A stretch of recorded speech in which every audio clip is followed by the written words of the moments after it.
மறக்காதே.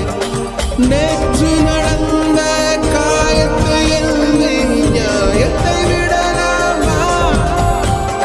நியாயம் காயம் அவனே அறிவான், அவனிடம் அதை நீ விட்டுச் செல். ஹே தோழா, முன்னால் வாடா, உன்னால் முடியும்.